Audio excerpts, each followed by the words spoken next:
Hello students. तो सबसे पहले ये आपको ना topic wise differential equation subject में टॉपिक वाइज आपको मतलब कंसेप्ट समझाऊंगा एंड उसकी एक एक एग्जांपल कराऊंगा। तो सबसे पहले आ गया डिफरेंशियल इक्वेशन। ये आपका प्लस 2 का टॉपिक है सारे यहाँ तक, ठीक है। तो वीडियो में मतलब आपको जस्ट मैं ऑलरेडी बता दूंगा, ठीक है। What is differential equation?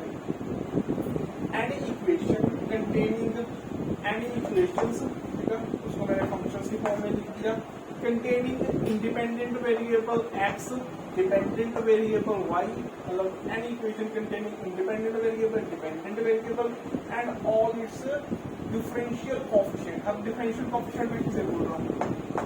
इसे d by differential coefficient of a dependent variable, मतलब इस टाइप का second order up to n order, ठीक है, इक्वल टू जीरो। ये इक्वेशन है जिसमें इंडिपेंडेंट वेरिएबल और डिपेंडेंट वेरिएबल और इस डिफरेंशियल कोएफिशिएंट, ठीक है, उस इक्वेशंस को हम क्या बोलते हैं? डिफरेंशियल इक्वेशंस, ओके, ठीक है। अब आगे डिफरेंट इंपॉर्टेंट बात कि ऑर्डर क्या है। Order is highest order derivative, मतलब ऑर्डर क्या है कि highest order derivative occurring in the differential equation is called its order। Means order तो सिंपल सी बात है, ठीक है ना। हाईएस्ट ऑर्डर अगर उस डिफरेंशियल इक्वेशन में जितना भी हाईएस्ट ऑर्डर है वो इसका ऑर्डर है। डिग्री के लिए आपको समझना पड़ेगा, ये काफी इंपॉर्टेंट है, इसकी ना डेफिनेशन थोड़ी सी लिखनी पड़ेगी। मतलब डिग्री आपको पता है ये क्या है? It is power of highest order derivative, ये सभी को पता है, ठीक है। It is power of highest order derivative when, ये सबसे इंपॉर्टेंट है, कब? When all it's differential coefficient, आपको पता है ये वाला differential coefficient, when all its differential coefficients in the form of in the form of polynomial, ये polynomial, मतलब हमने डिग्री चेक कब करनी है? ये तो पता है कि पावर देखनी है हायर ऑर्डर की, ठीक है, उस इक्वेशन में जितना भी हायर ऑर्डर होगा उसकी पावर देखनी है, बट करनी कब है पावर चेक? जब सभी डेरिवेटिव क्या हो, मतलब उनकी पावर फ्रैक्शंस नहीं होनी चाहिए, वो ये है मेरे पर्पस। क्या होना चाहिए? सपोज मैं आपको एग्जांपल के लिए क्वेश्चन आ गया।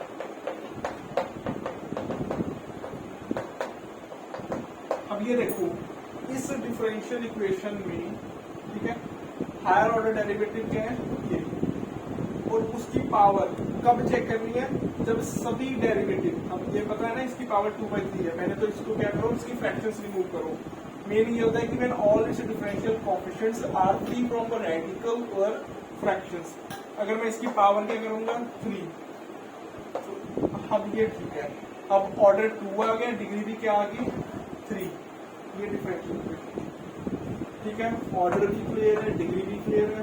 अब इम्पॉर्टेंट बात ना, यहाँ पर लिख ली जाएगी, यहाँ पर लिख लेता हूँ ऑर्डर, इंपॉर्टेंट नोट है, मतलब रिजल्ट है, important result, order always exist, मतलब किसी भी डिफरेंशियल इक्वेशन का ऑर्डर अगर बात करोगे तो वो क्या है? Always exist. बट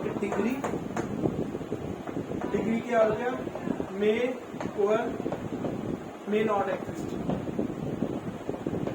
एग्जिस्ट कर भी सकती है, नहीं भी कर सकती। अब करती है ये तो मैं देख लेंगे, बहुत सारे एग्जाम्पल, नहीं करते उसकी एग्जाम्पल आपको बताता हूँ, ओके, ठीक है।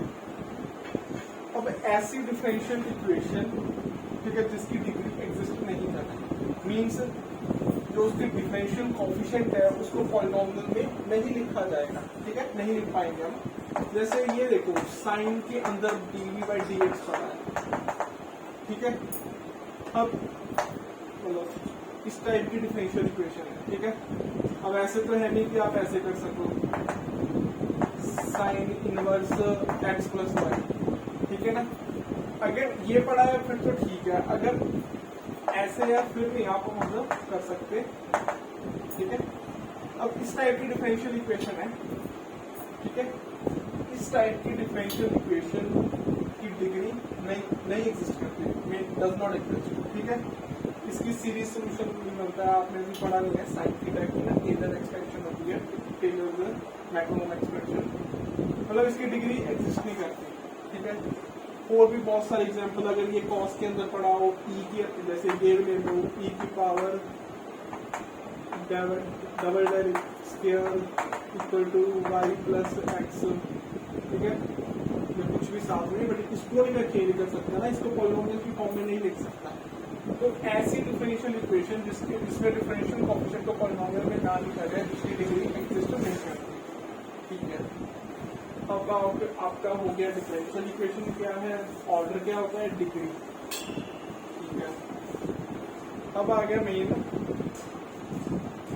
एग्जैक्टनेस, ये था ना, इसके बाद में आऊंगा लीनियर डिफरेंशियल। सबसे पहले जो आपका मेन टॉपिक है वो हम लिखेंगे, कुछ इस टाइप की इक्वेशन आपको होगा ना। अब आपको ये तो पता लग गया m function of x and y, n function of x and y, ये dx है ये dy है, ठीक है। अगर इस टाइप की इक्वेशन पढ़ी हो, उसे हम एग्जैक्ट कब बोलेंगे, जब m का partial with respect to y equal to n का partial with respect to x, दोनों क्या हो, इक्वल हो, ठीक है। तब हम उस डिफरेंशियल इक्वेशन को हम क्या बोलेंगे, एग्जैक्ट डिफरेंशियल इक्वेशन, ठीक है। यही था आपका मेन एग्जैक्ट डिफरेंशियल इक्वेशन। अगर इस टाइप का इक्वेशन पढ़ी हो, तो अगर ऐसे हो जाए तो उसे हम क्या बोलेंगे, तो तब हम बोलेंगे this differential equation is exact, ठीक है। अगर एग्जैक्ट हो जाए ना तो इसका सोल्यूशन निकालना बहुत ईजी हो जाता है, ठीक है। मैं आपको लीनियर डिफरेंशियल और बाद में, ठीक है। अब मैं आपको एक क्वेश्चन ही कर लेता हूँ, यहाँ पर बहुत सारे क्वेश्चन है, ये रहा, ठीक है। हाँ, इसका मैंने बता दो रिजल्ट नहीं बताया। अगर ऐसे एग्जैक्ट हो जाए तो इसका सोल्यूशन ऐसे है, m integration of m y treat y as a constant, okay, plus m की इंटीग्रेशन क्या करनी है with respect to dx, m dx, ठीक है। जो n है ना, वो यहाँ पर मैं लिखूंगा term of n not containing x, ये बहुत इंपॉर्टेंट है, नॉट कंटेनिंग x, मतलब उसकी इंटीग्रेशन करनी है विद रिस्पेक्ट टू g1। यहाँ पर एक जो जीरो की इंटीग्रेशन करनी है ना, कांस्टेंट डालेगा, ठीक है। तो इस टाइप की अगर डिफरेंशियल इक्वेशन हो और वो एग्जैक्ट बन जाए तो इसका सोल्यूशन ऐसे दिखेगा, ऐसे फाइंड करना है। इसका मतलब ये जो है ना, ये इंपॉर्टेंट है, term of n not containing x. मैं आपको एक एग्जांपल के लिए कुछ क्वेश्चन दे देता हूँ,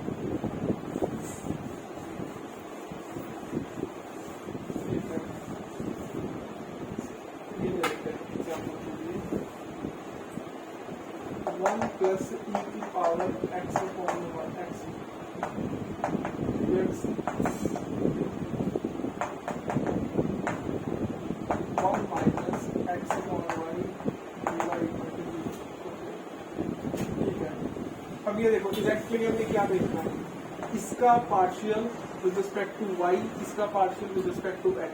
ये देखो इसका partial with respect to y करना, तो ये जो x है ये मल्टीपल हो जाएगा e की power partial with respect to y minus y square, ये तो आपको पता है। पहले